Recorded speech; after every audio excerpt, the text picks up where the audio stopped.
I'm the first comic of the night, apparently. I am the first male comic of the night without a wife and kids, so standing sobriety there. Happy New Year, everyone. It might have been 11 days ago, I think I'm a little late on that.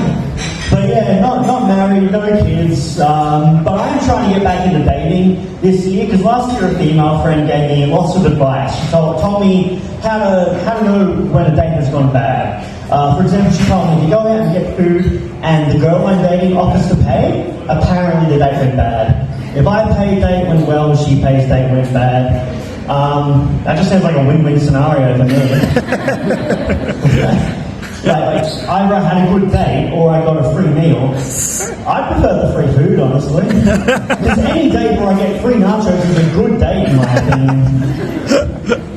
I often hear the question or see posted on social media, if you could go back in time and give 3 words of advice to your 12-year-old self, what would you say? And people will say things like, don't do drugs, save more money, make better friends. Because we all know, if 12-year-olds listen to anyone, it's random strangers who look like older, bolder, fatter versions of themselves, say 3 words and then fuck off, never be seen again. Because why would a 12-year-old let me just approach them? And why are there not any adults in this scenario? And even if I said to them, like, I'm you for the future, don't do drugs, why wouldn't the 12-year-old just believe that? That would make me actually want to do drugs. When faced with a difficult decision, I often ask myself, what would Jesus do? And that's why I haven't had a shower in 5 months.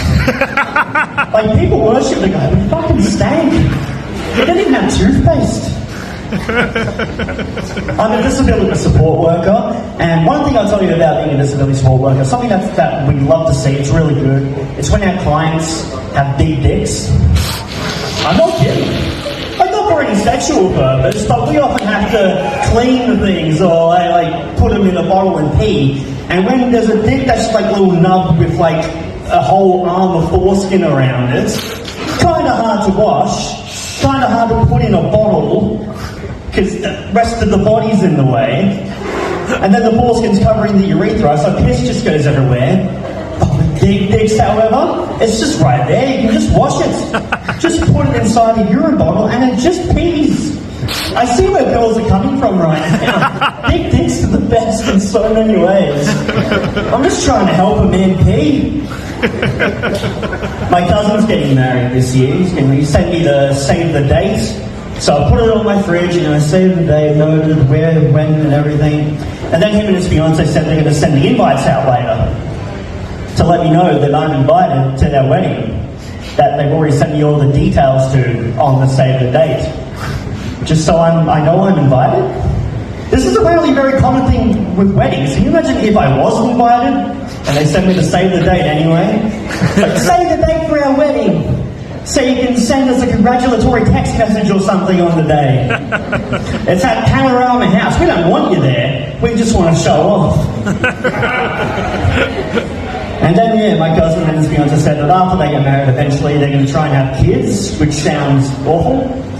Like, I'm 30 and still nowhere near wanting another version of me. Especially a 12-year-old one who does drugs now.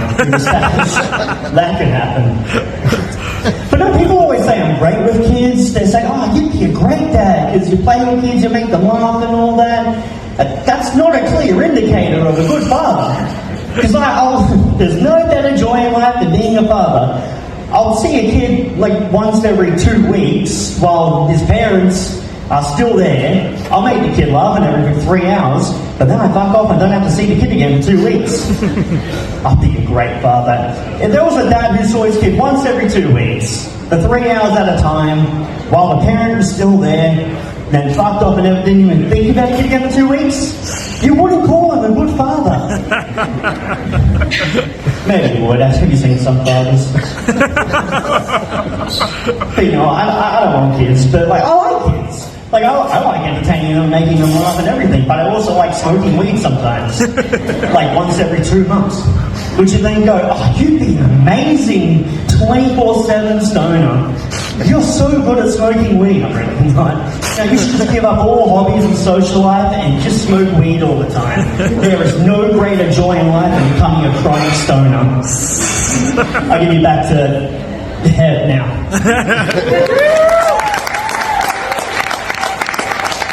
Thank you.